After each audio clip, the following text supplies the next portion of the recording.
राधे राधे दोस्तों, डेली भक्ति चैनल पर आपका स्वागत है। आज हम जानेंगे धनतेरस की पौराणिक कथा। धनतेरस यानी धन को 13 गुना करना।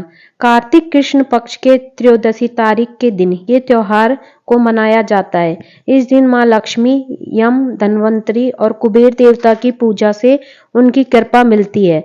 धनतेरस के दिन इनकी पौराणिक कथा का भी विशेष महत्व है। आइए जानते हैं धनतेरस की कथा। एक समय भगवान विष्णु मृत्युलोक में विचरण करने के लिए आ रहे थे। लक्ष्मी जी ने भी साथ चलने का आग्रह किया। विष्णु जी बोले, यदि मैं जो बात कहूँ वैसा ही मानो तो चलो। लक्ष्मी जी ने स्वीकार किया और भगवान विष्णु लक्ष्मी जी सहित भूमंडल पर आए।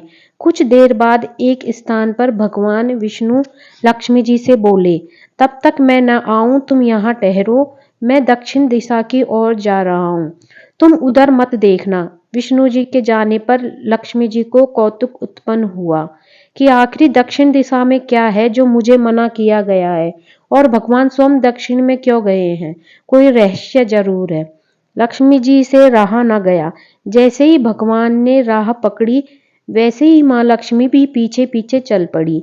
कुछ ही दूर पर सरसों का खेत दिखाई दिया। वह बहुत ही खिला हुआ और लहरा रहा था। वे उधर ही चली। सरसों की शोभा से वे मुग्ध हो गई और उसके फूल तोड़कर अपना श्रृंगार किया और आगे चली। आगे गन्ने का खेत खड़ा था। लक्ष्मी जी ने 4 गन्ने लिए और रस चूसने लगी। उसी क्षण विष्णु जी आए और यह देख लक्ष्मी जी पर नाराज होकर शाप दिया। मैंने तुम्हें इधर आने को मना किया था, पर तुमने मानी और इस किसान की चोरी का अपराध कर बैठी। अब तुम उस किसान की 12 वर्ष तक सेवा करो और इसे सजा के रूप में स्वीकार करो। ऐसा कहकर भगवान उन्हें छोड़कर क्षीरसागर में चले गए। लक्ष्मी किसान के घर रहने लगी। वह किसान अति दरिद्र था। लक्ष्मी जी ने किसान की पत्नी से कहा कि तुम स्नान कर पहले इस मेरी बनी देवी लक्ष्मी का पूजन करो, फिर रसोई बनाना, तुम जो मांगोगे मिलेगा। किसान की पत्नी ने लक्ष्मी के आदेशानुसार ही किया। पूजा के प्रभाव और लक्ष्मी की कृपा से किसान का घर दूसरे ही दिन से अन्न, धन, रत्न, स्वर्ण आदि से भर गया और लक्ष्मी जी से जगमग होने लगा। लक्ष्मी जी ने किसान को धन धान्य से पूर्ण किया। किसान के 12 वर्ष बड़े आनंद से कट रहे थे। 12 वर्ष के बाद लक्ष्मी जी जाने के लिए तैयार हुई। विष्णु जी लक्ष्मी जी को लेने आए तो किसान ने उन्हें भेजने से इनकार कर दिया। लक्ष्मी जी भी बिना किसान की मर्जी वहां से जाने को तैयार न थी। तब विष्णु जी ने एक चतुराई की। विष्णु जी जिस दिन लक्ष्मी जी को लेने आए थे उस दिन वारुणी पर्व था, इसलिए किसान को वारुणी पर्व का महत्व समझाते हुए भगवान ने कहा कि तुम परिवार सहित गंगा में जाकर स्नान करो और इन कोड़ियों को भी जल में छोड़ देना। तब तक तुम नहीं लौटोगे, तब तक मैं लक्ष्मी को नहीं ले जाऊंगा। लक्ष्मी जी ने किसान को 4 कौड़ियां गंगा में देने को दी। किसान ने वैसे ही किया। वह सपरिवार गंगा स्नान करने के लिए चला। जैसे ही उसने गंगा में कौड़ियां डाली वैसे ही 4 हाथ गंगा में से निकले और कौड़ियां ले ली। तब किसान को आश्चर्य हुआ कि वह तो कोई देवी है। तब किसान ने गंगा जी से पूछा, हे माता, हे 4 भुजाएं किसकी हैं? गंगा जी बोली, हे किसान, ये चारों हाथ मेरे ही हैं। तूने जो कौड़ियां भेंट की है वे किसकी दी हुई है?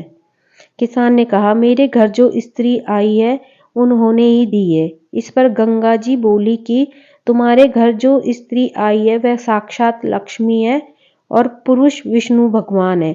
तुम लक्ष्मी को जाने मत देना, नहीं तो पुनः निर्धन हो जाओगे।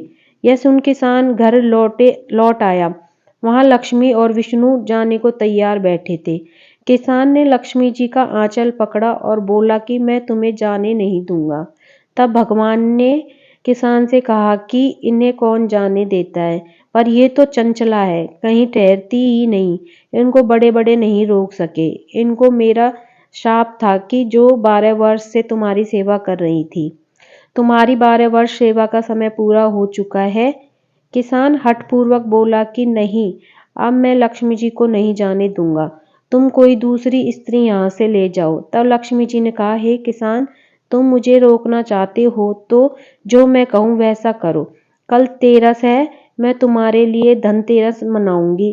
तुम कल घर को लीप पोत कर स्वच्छ करना, रात्रि में घी का दीपक जलाकर रखना और सायकाल मेरा पूजन करना और एक तांबे के कलश में रुपया भरकर मेरे निमित्त रखना। मैं उस कलश में निवास करूंगी, किंतु पूजा के समय मैं तुम्हें दिखाई नहीं दूंगी। मैं इस दिन की पूजा करने से वर्ष भर तुम्हारे घर से नहीं जाऊंगी। मुझे रखना है तो इसी तरह प्रतिवर्ष मेरी पूजा करना। यह कहकर वे दीपकों के प्रकाश के साथ दसों दिशाओं में फैल गई और भगवान देखते ही रह गए। अगले दिन किसान ने लक्ष्मी जी के कथनानुसार पूजन किया। उनका घर धन्य धान्य से पूर्ण हो गया।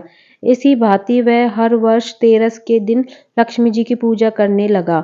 इसी उपलक्ष्य में धनतेरस मनाई जाती है। अगर आपको यह वीडियो पसंद आई हो तो कमेंट्स बॉक्स में ओम नमो भगवते वासुदेवाय लिखना ना भूलें।